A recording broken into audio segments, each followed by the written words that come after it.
There's another former Super Bowl winning Giants defensive coordinator who's out there. Yeah. He happens to be coaching the North Carolina Tar Heels. Here's Bill Belichick yesterday at his pre-Wake Forest press conference when asked the question about the possibility of becoming the next head coach of the New York Giants. As soon as the Giants job came open yesterday, your name got thrown out there. I'm sure it will with other NFL jobs. What is your message to players, to recruits? I'm sure people are asking you about that who want to come to the program. Yeah, getting ready for Wake Forest. That's all I got this week. Has anyone asked you, or the players or recruits want to know about your future? I mean, I've been asked about it from time to time, but yeah, I've been down this road before. I'm focused on Wake Forest. That's it.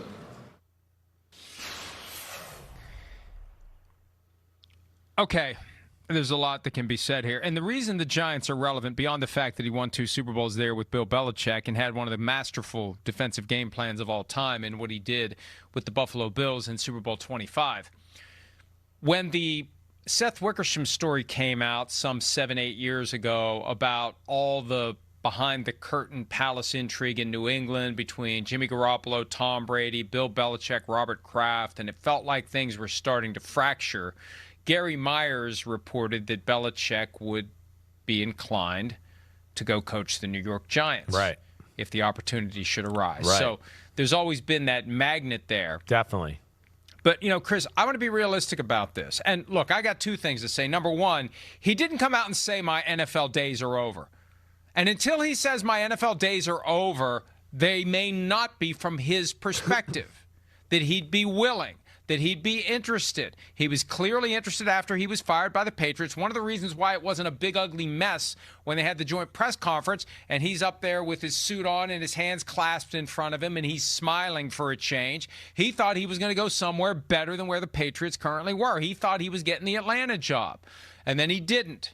And then as the cycle last year, as the planets were starting to move around this time of year, and he was trying to work the back channels to find a job somewhere, and he realized no one was going to give him any promises, make any commitments, do anything to suggest, you have our job. We're going to fire our coach and you have our job. So that's when he went to Chapel Hill, because he's like, they're not going to hire me this time either. So I think he's interested, and he's always been interested. I just think no owner in his or her right mind is going to hire him. Look at all the stuff that's going on. Look at all the pettiness directed to the Patriots.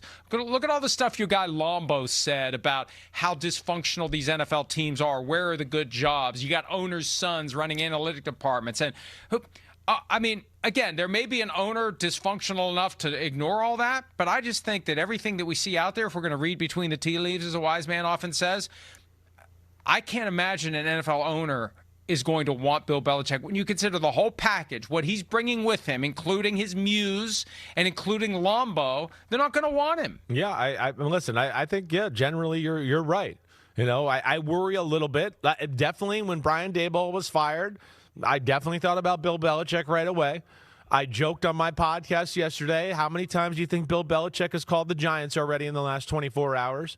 Right? So, that's where I don't buy anything he says. He wants to be an NFL head coach. We know that. He was pissed off that people passed him off last year. He passed him by last year. He let that be known, right? He's made for the NFL. So, yeah, I don't buy, okay, you're on to Wake Forest. You're great. You're on to Wake Forest. That doesn't mean you didn't make a few phone calls or didn't call about it. Plus, yes, everybody that's been around Belichick or knows him knows he loves the Giants, and that has been on his radar. You saw him, in the Americas game, or was it Bill and Bill? He gets very emotional when he's in the Giants facility because it was a special place to him. And what I worry about here, because, Bill Belichick, greatest coach of all time. Is it fair, or do I think about the game has passed him by as far as the NFL? Yeah, I do a little bit. Sorry. Yeah. When you make a special teams coach and a defensive coordinator the offensive coordinator of your football team, I question, what the hell are you doing? I don't know what you're doing anymore, right? There's a reason a bunch of coaches that used to coach with them were like, I'm not following Bill anymore. He can go down to North Carolina. I'll see you later. I'm not sure that one's going to work anymore. The time is done. But what scares me is that he's had the Giants' ear forever. That's what scares me. Why was Joe Judge hired? Because of Bill Belichick. That's it. We have Brian Gate, right, from the last Giants cycle. I'm texting Brian Flores or Brian Daboll because he was involved in telling the Giants who to hire with that as well. They listened to him. So that's what scares me a little bit, that he's calling and, Maros, Tish, and going through the whole thing and trying to become the next guy. So, I mean, I don't think it's far-fetched to think that, connect those dots or whatever, but yeah, do I think the Giants would want to do that right now? I don't know, and yeah, I certainly would be skeptical about it. Well, I mean, let's be realistic. Nostalgia is a very, very powerful feeling, and John Mara is going through health challenges now. It may make him even more inclined to lean into yesteryear, to try to recapture the magic one last time, to just give Bill Belichick the capper to his NFL career that he deserves, no matter how it plays out, because it isn't like we've been all that good since Tom Coughlin left, right? That's the pro-Belichick argument. We aren't exactly doing great without a Bill Belichick here. Yeah. And even if the game has passed him by a little bit, he's still the greatest game day coach of all time when it comes to making decisions. He isn't going to blow 4 10-point leads on the road. That's for sure. In the same season. You're right about that. Right? And he will get the organization on track. There is that too, right? He's going to get scouting and things together to where you're going to go, okay, we're a well-oiled machine here, but there's a Joe Shane there, and is he going to? That's right. Right. Exactly. That's the other factor. Yes. That's the other factor, and I think that here's how this needle is threaded. Okay, the one way that it works is if Bill Belichick can convince John Mara that I am only the coach, nothing else. No Lombo, no creative muse. I'm not taking over. Joe Shane picks the players, and I defer to him. Now, Shane may not like that.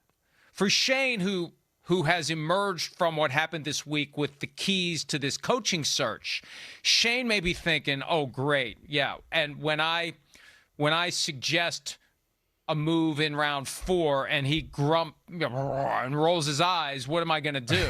Yeah, I've got the power to make that pick, but if I give him this guy he doesn't want, what's the point? So, but that's the one way.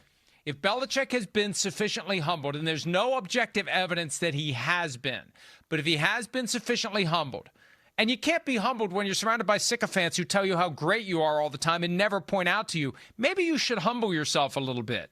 But if he has been humbled, and if he's willing to say, I'm just coaching the team, and Joe Shane runs everything else, and I don't want to come in and take over, because that's what happened in Atlanta. There was an uprising. Arthur Blank wanted to hire him initially, and then there was this uprising because of all the people who were going to get shown the door. This is what he did in North Carolina. You show everybody the door and bring in my own people. So that is the one big issue. And I could see John Mara giving into nostalgia if he can find a way to balance things so the organization doesn't implode. Yeah, I hear that. I'll be interested to see where this goes. This is a big hire. It's a big hire. You got the franchise quarterback. He's definitely exceeded my expectations. Jackson Dart. I mean, he's been phenomenal. He's shown to be an elite playmaker. And that is going to make, I think, make a lot of coaches want that job. And, to Joe Shane's credit, I will say, there is a pretty good little young nucleus there right now. That you can say for sure, too. Jackson Dart, Malik Neighbors, okay, I know. We'll see where Cam Scattaboo is and all that. Theo Johnson's a pretty damn good tight end. You still got Dexter Lawrence. You got Abdul Carter. You got Brian Burns, right? There's going to be some coaches are going to look at the Giants and go, well, they're not that far off. They can play. They guy here, a guy there, some better coaching. Watch out, right? And so I think there are going to be teams that look at the Giants situation and go, I like that a lot, or coaches that are going to like that situation and go, I like that a lot. Hi, it's Mike Florio. Thanks for watching PFT on YouTube. Hit subscribe for the latest news and analysis from Pro Football Talk.